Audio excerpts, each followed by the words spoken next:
This is Let Your Voice Be Heard, right here on WHCR 90.3 FM, the voice of Harlem. The Dreamer and Doer for the month of February here on Let Your Voice Be Heard. And as you guys probably can recall, the Dreamer and Doer series is an original series where we spotlight young, influential millennials who are doing great things in their communities, in their own lives, and in the lives of the people around them. So I have the pleasure to introduce Khaair. He is a youth advocate, community organizer, and a motivational speaker. In 2013, he co-founded the Voice of Youth Changes Everything, which is a youth empowerment organization, which was instrumental in launching Project Uplift, a major campaign to engage youth throughout New York City.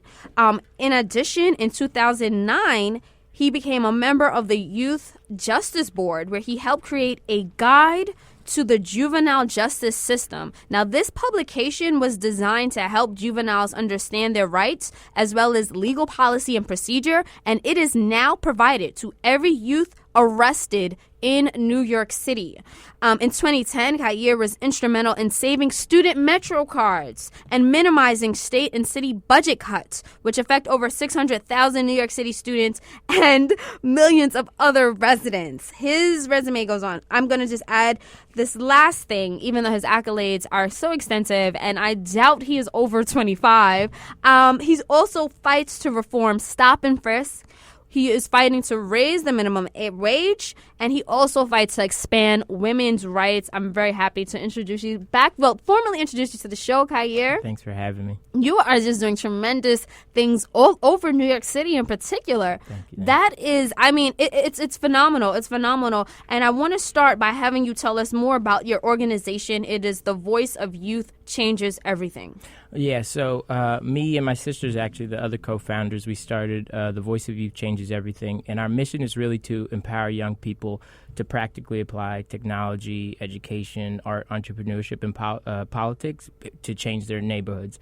So a lot of times people think it's through government, and sometimes I've done it through government, through organizing to fight for student Metro cards or other things, but sometimes changing a neighborhood is something simple like adding jobs through starting a tech company or doing something like art and using that to really impact your neighborhood. So we try to just be a bridge for young people to use resources out there that we have in our networks and other people we meet so people can do something positive. Right. And as I mentioned in your introduction, you are doing great things to change policy here in New York City. You're affiliated and you work in politics. You've interned with the Congressional Black Caucus, also with Congressman Gregory Meeks, which is also my representative. I live in Queens, Southeast FYI. Queens in the house. Yes, definitely Southeast Queens. Stanley's taking selfies.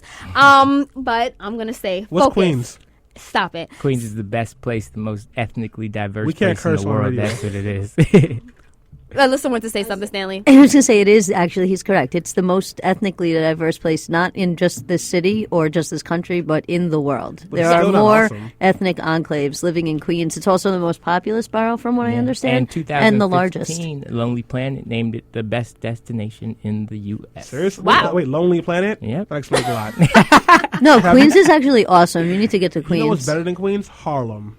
I like Harlem. I like Harlem too, but all right. I'm from Queens. And I love Harlem. I'm just going to continue the conversation. Thank you, Stanley, for that. Black City. Right. So one of the things that I often say is, and we've said it here on Let Your Voice Be Heard, where are the leaders of tomorrow, right? But you sort of negate that myth by with everything you're doing and have done in your short time span. What is your inspiration for taking on these leadership roles, working with our legislators, with our lawmakers, and just fighting for reform in every way possible, everything from stop and frisk to women's rights? Like, what is your inspiration behind this? I think people. I love meeting people, and when you hear other people's stories and their inspirations and what their ambitions are, and if you see a way you can help them and you're living on this earth, then do it. I think I'm 21 years old. I'm young. I'm really young. In full disclosure, I work for a state senator right now, full time. Which one? Senator Comrie in Queens. Okay. But it's like something where it's just this passion in me that says, if I could help another person who can't help themselves, why not? And I think other people would do that no matter what field you're in. So that's my inspiration. People are. Wow. So the next question I have is, when can we vote for you? Like, I'm like, You are just lining it up. When can we cast a vote on a ballot and elect you to mayor or president or something? I mean, well I'll put the question in. Well, not yet, because he's got to be 35 to run for president. Okay, that's a long way. And 25 to run for Congress. So you have 4 years and 14 to years. be for city council or state legislature. So you could do that now. So I guess what are your goals? What's on the horizon for you? I think if I can't make change outside of politics, then why run for office? I think a lot of people run for office without actually having done anything outside of office. So if that day comes where I see that's the best next step for me to make change, then go for it. But right now I'm just focused on the nonprofit and doing things outside of it, and seeing where I could go with this, how big it could get, and even internationally. Wow. I have a question for you, and this is something, having some experience working with nonprofits, you see this in some of these organizations where they started off with these great intentions, but then you eventually get caught up in the rat race of looking for funding. So in order to keep funding, there are certain things that you have to do, but it's not exactly going to support what the original mission was, at least not like tangibly at the moment. Like, do you ever fear that like one day that despite like how hard you work, that you're going to get caught up in a situation where you have to do other things just to make the nonprofit survive, but within trying to survive, you don't have a chance to do what the mission is?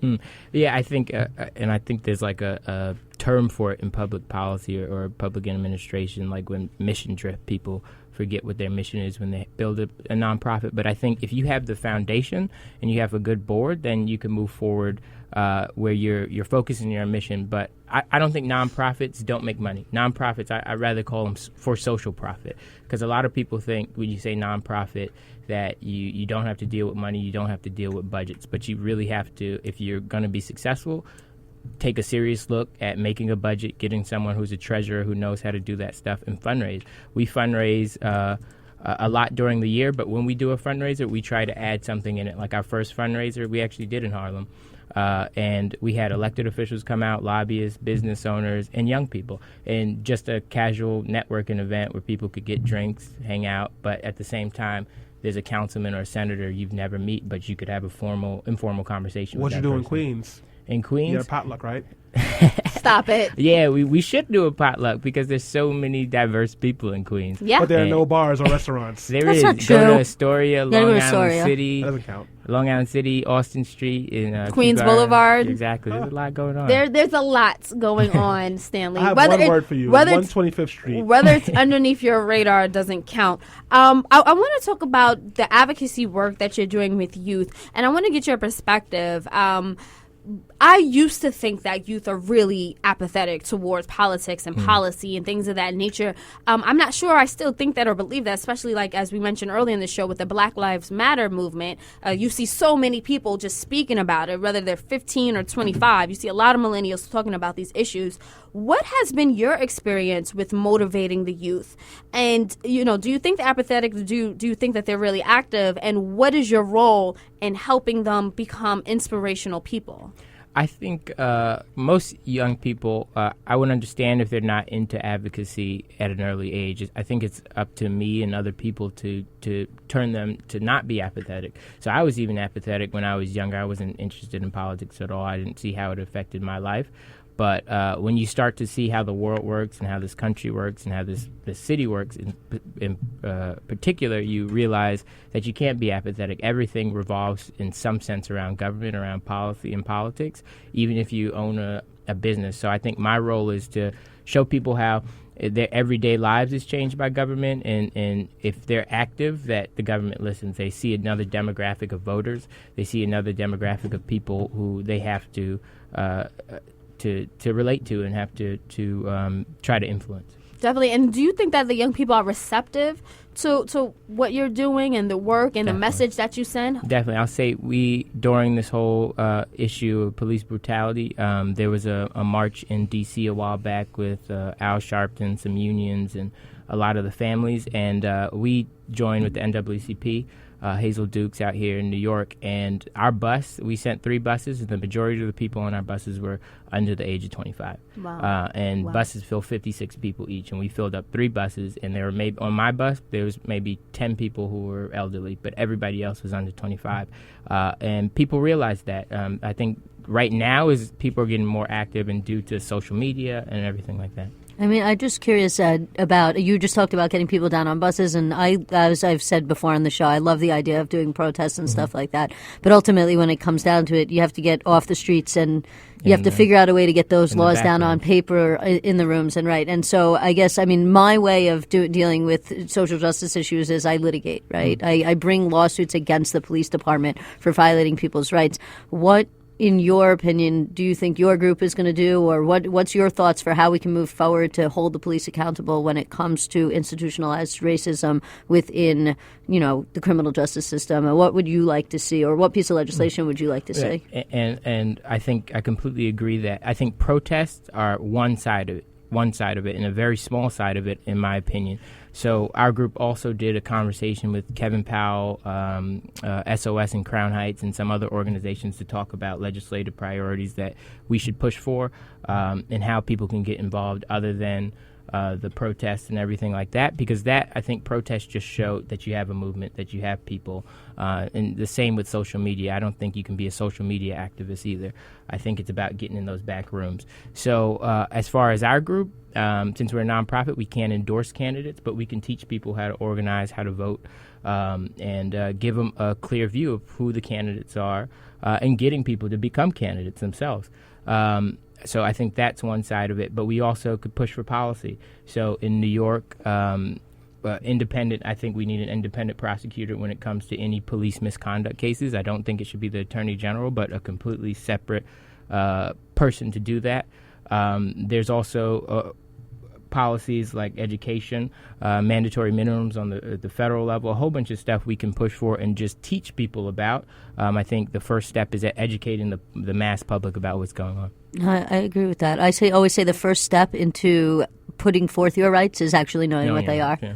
That's very true, and that's why you published that publication that tells young people what their rights are if they're arrested. Correct? Yeah, it's actually it's the Center for Court and Innovation. They have a board called the Youth Justice Board, and it's a group of young people. So it wasn't just myself, but we came together with some organizations to create this pamphlet. And really, it was a comic book.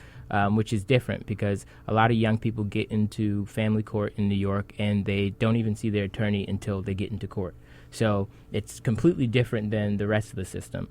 So there's a lot of young people who their parents didn't show up to court and they're sitting there in a courtroom and wondering what to do, don't know this attorney, don't know if this attorney is really for me or not. So this pamphlet is just a way to how to speak, how to dress when you're in court, how to speak to the judge, and what to look out for. And I think it's been helpful.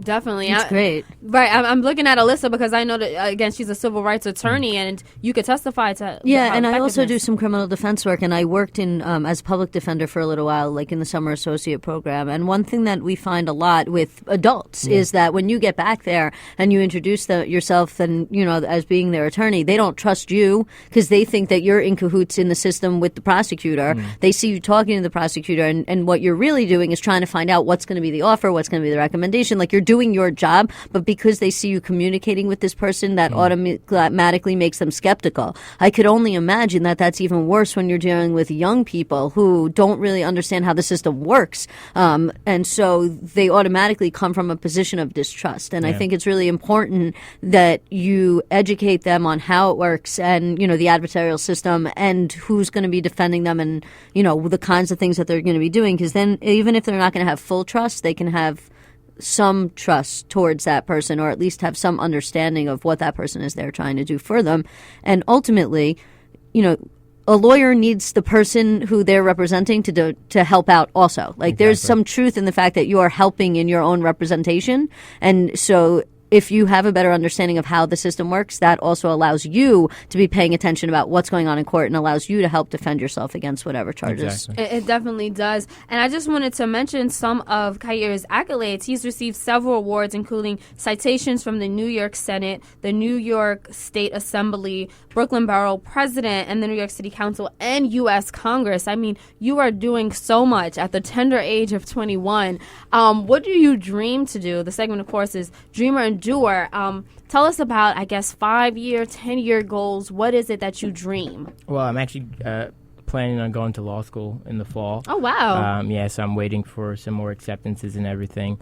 but really building voice and having a legal background to help people on different levels, because like she was saying earlier, there's multiple ways you can be an advocate in court, outside of court, and then potentially running for office, maybe. Wow, wow. And what is that message, if you could sum it up, that you convey to youth in a quick little nice blurb? I just really tell them they can change the world, and everything is in their hands. Nothing is out of it. As long as you work hard and you're serious about whatever your goal is. I think it was Oprah, she said, destiny is when preparation meets opportunity. So whenever that opportunity presents itself, that's your destiny if you're prepared for it. Definitely. How can our listeners get in touch with you as well as VOYCE, your organization? Mm-hmm. How can they find it? You can check online at raiseyourvoyce.com. You can reach out to me on Twitter at Khaair Morrison, Khaair Morrison. Or at VOYCE Inc. on Twitter. Instagram is still the same, Khaair Morrison everywhere. And if you happen to be in Queens, I'm sure you can find Khaair no there. One's ever in Queens. But if you're in Harlem, I'm going to go to Queens just to hang out with Khaair. Oh, wow. That'd be cool. If you want to hang out with me, come to Grill on the Hill. Nobody wants to hang out with you, Stanley. This is all about Khaair. Whatever. Go watch Broad City. So just hashtag FOMO. Just to wrap things up really quickly, thank you again, Khaair, for being our dreamer and doer. And I think that the message that this really conveys is you have the power. You have the potential. You have the purpose. I think it's when you come to a place where you realize that you can make effective change, whether that be as the courtroom, whether that be starting your own business and then hiring people, whether that be running for some type of office, or even going to a protest. Rap album could work. Yeah. If it's inspirational, if you are a spoken word artist, exactly, why not? And I think Khaair exemplifies just the essence of the potential that everybody has. And I'm so happy and appreciate the fact that you found your voice and you found your lane and you're using it to help other people, particularly in Southeast Queens, where I am from. So we need more of you, Khaair. Thank you so much again for being our guest. On that note, we are going to say goodbye, but we will be back in 2 weeks. There won't be a live Let Your Voice Be Heard next week because Stanley is celebrating his birthday, and I won't be here, and Stanley won't be here, and Alyssa won't be here, and we all won't be here, unfortunately, guys. But you know where Alyssa and I will be? Drunk. Yes. No, that's not the real reason. Well, I'll be at a conference. Yes. But you know, another state. No, in this state, but upstate. But I'll still be drunk. That's why you're my bro. Right. So we'll see you guys in 2 weeks. Till then, check out our website, lyvbh.com, and subscribe to our iTunes podcast channel, LYVBH Radio. We'll see you again in 2 weeks.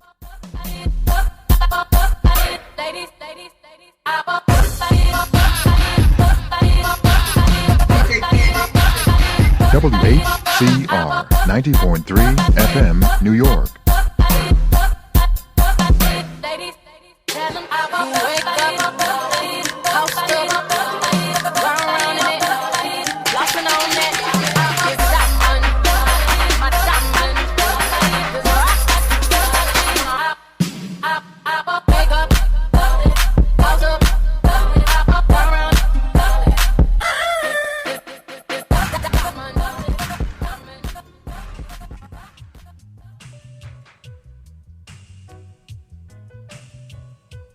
Hi, this is Calvin.